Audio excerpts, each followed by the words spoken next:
Yo, what's up guys, it's Yellowfin, and I had a request to do this video, which is a pack review on what the 3 new tags are. So basically, I'm going to be going over, this is going to be 3 videos, I decided, because just to make each of them a bit more shorter and not have it just be one gigantically long video, which will also make it a pain to edit then, because it'll take a very long time to export, which is not very fun.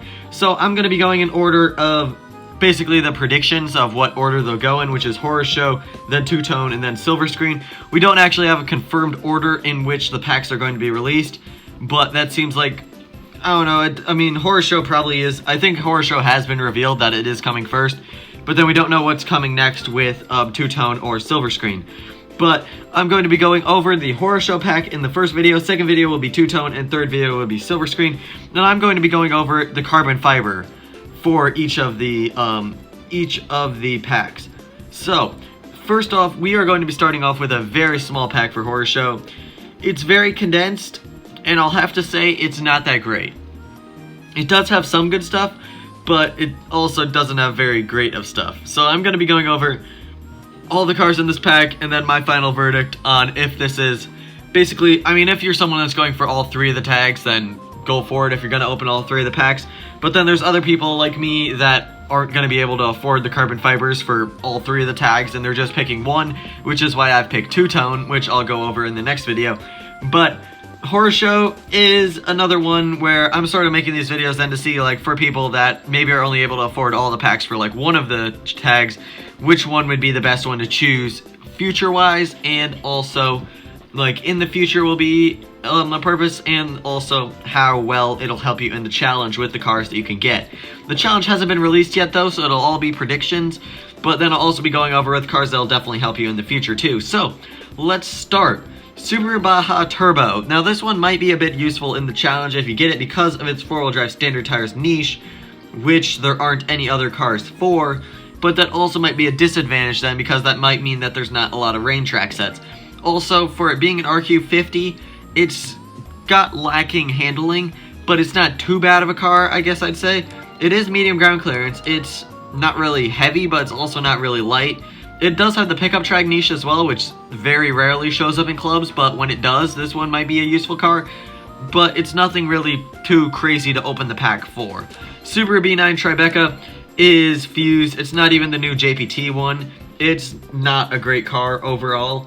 Never really has been a great car. It also doesn't really look that great. Even as like the Subaru Collector, I'd still probably one I'd fuse if I need urgent fuse. And it's just not that great of a car overall.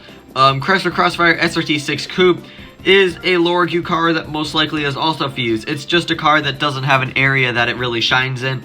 It's just a rear-wheel drive off-road, rear-wheel drive all-around car that just doesn't really shine in any specific areas. It's just sort of a car that's 52 RQ and just does good at being 52 RQ with nothing special about it. Nissan Murano Cross Cabriolet is another car like the Subaru Tribeca. This time, this car is actually pretty heavy as well. The Subaru Tribeca, I guess, is also heavy, but this one weighing in at 2,000 kilos, that's quite a lot. Plus, it does not have much handling to back it up, 73, which isn't too bad, but then it also doesn't have too great of 0 to 60 either. It is a cabriolet, which I guess gives it something interesting, but otherwise, it just doesn't have anything special going for it. Now, the Dodge Neon SRT4 is another just generic fused material car. There's just better front-wheel drive American medium cars, even if we're going to go as niche as that. There's better ones that you can collect. It's just sort of the bottom of the barrel of what you can get for like its area that it works in. Dodge Charger Daytona now is a rather good car. It's a car that's got a good top speed, 60s car as well, American Frontier, which still sometimes gets events, good 0 to 60, medium ground clearance, and not too bad of handling for it being a mainly drag purpose car, which you'll 332. So it's not too bad of an option. That car is a keeper that you'll get from the pack. Another car which I'd say is a keeper is the Cadillac XLR-V. It's just got good all-around stats that actually has all-around stats to back it up. While the Chrysler Crossfire SRT6 Coupe doesn't really have the stats to back it up, the Cadillac XLR-V does. And this one wouldn't be one that you'd be too upset about getting from a pack. It's not really anything crazy that also shines in like some areas, but it's also not too bad of a car. Chrysler Aspen Hybrid is another car that's just not really bad at its job. It's a good SUV that you should probably keep if you pull it from the pack. But it's nothing really like too crazy special that's like an absolute meta car that you want to get. It's just a good car that'll get its job done, like the XLR-V or like the Charger Daytona. It's not the best of the best, but it will be good and it will be a nice one to keep. Mercedes-AMG G63 6x6, it's the car that has 6 wheels and doesn't have anything that puts those 6 wheels to good use. It's got low handling, not too great 0 to 60, low top speed, RQ65, so it's the bottom tier epic. It doesn't have 6-wheel drive, it has 4-wheel drive, which the 4-wheel drive doesn't really give it a boost then, even though it has 6 wheels, so that I'm pretty sure all get power, since it is the 6x6. It also weighs more than a tank, so that's not very useful as well. It's just the generic run-of-the-mill fuse material, unless you just want to keep it because it's a cool car, which it is a cool car, but it doesn't have anything good about it. Same goes sort of for the Spyker C8 Spider SWB. I haven't seen anything interesting about this car that makes it too special. It just is sort of a generic dragster low RQ epic that isn't really the top tier. Now the Spyker C8 Aileron and the Spyker C8 Aileron Spider aren't too bad really. They got the handling to go for them. They got the 0 to 60. I think they have a good MRA. They got 186 top speed, so it's not the best option for Spyker, but it's also not the worst option. Like if you don't have a Spyker, that'll be useful, but it's sort of like the XLR-V or the Aspen Hybrid. It's not the best option, it's not the worst option, it's just a good car that you maybe should keep. Spyker C8 Spider T, though, however, is a great car. 200 top speed, 3.80 to 60, and then it does have low handling of 81, but this is a 332 car. This is a car that'll win a lot of drags for you, especially whatever you're putting up against, especially an ER, as long as you're not throwing it up against a Koenigsegg, it'll win the drags for you, or at least not lose by too many points. It's got great MRA, I think somewhere in the high 90s, if I remember correctly. I don't really know too much about Spykers though, but it does have, I know it has great MRA, and it does, that top speed really does help it out a lot. This is a very useful car to have, and this one is a definite keeper. This is actually probably a meta car that you do want to get from this pack. This is a car that you'd open up the pack for to get. Another car that you want to open up the pack for to get is the Spyker C8 Preliator. This is the car I'd say would be the best car to pull from the pack. Not the legendaries, this is the best car you want from this pack because it's an epic, so it's easy to max out. It maxes out at 3097. It also doesn't have too bad of MRA. I think it's in the 80s, high 80s I think, or maybe low 90s if I remember correctly. The only issue is, since it is European Revolution and it's a Spyker, which is a brand that doesn't get too much use, you won't get too much use out of it. Maybe max, but I've had mine at stock for a long time and I still haven't really had a chance to use it too much.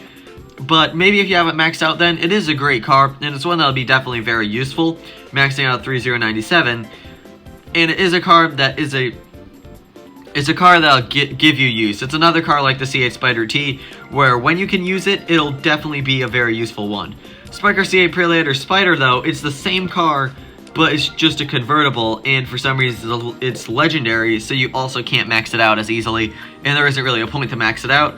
So if you get this, it's kind of sad, because if you don't have the Spyker C8 Preliator, you're just going to be losing to maxed out versions of this, because this is such an easier version to max out compared to this. So really, this legendary, you'd rather just use your legendary luck on pulling a car from a different pack.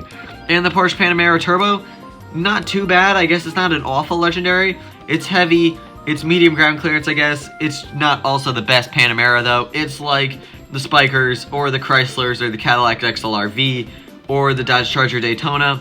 Not the best option, but it'll get the job done when you need it. And so that's why my final verdict on this pack, it's not really a pack that you want to go for unless you really want the prize car, or if you want a Spyker, I guess. If you're a Spyker fan, then go for this pack, because this is the best chance you're going to have at getting a Spyker. But if you want to open this pack to have a shot at the prize car and then also have good cars in the future, this would not be the pack to go for, because there are only two cars that will really help you out a ton, which is the C8 Preliator and the C8 Spider T. The other cars that might just get the job done for you will be the Panamera Turbo, C8 Aileron Spider, the C8 Aileron, the Aspen Hybrid, the XLR-V, and the Charger Daytona. Otherwise, the rest of these cars are either just meh or fuse material, most likely along the lines, depending on your garage and how you want to keep them and what you have. So, For me, Horror Show, it's not really the best option to go for, maybe even the worst option to go for, but we also don't know what the prize cars are, and if you do want a spiker, this is a great pack to go for then. If it's also a crazy good prize car that you really want, I'd say go for the pack as well, because what these cars have this tag for is to win this prize car. I'm just also talking about if you're deciding from one pack to go for and you're not even sure which one you have the best shot at getting, and you're trying to decide which tag to go for that'll also give your garage a nice boost, this one might not be the greatest option to choose, but it's also all up to your guys' choice. I was just giving my opinion on the cars and what the cars you're getting, and also what to hope for if you do go for this pack, which is definitely the 2 top tier epics right here. If you're opening this pack, these are the 2 cars you definitely want to hope for from it. In the future, that'll give you the most use in the future. In the challenge, we don't know. The Mercedes G63 6x6, they might want you to max it out, which seems like something Hutch would do. They might want you to max out a car that nobody really ever maxes out. So that's going to be it for this video. Thank you guys so much for watching. Let me know what your opinion is on this pack, and maybe if you are going to open it when the pack comes out. And yeah, that's basically going to conclude it. Thank you guys so much for watching. If you like this type of content, make sure to like, subscribe, hit the bell, do all that cool stuff. I'm Yellowfin. Thanks for watching. Goodbye.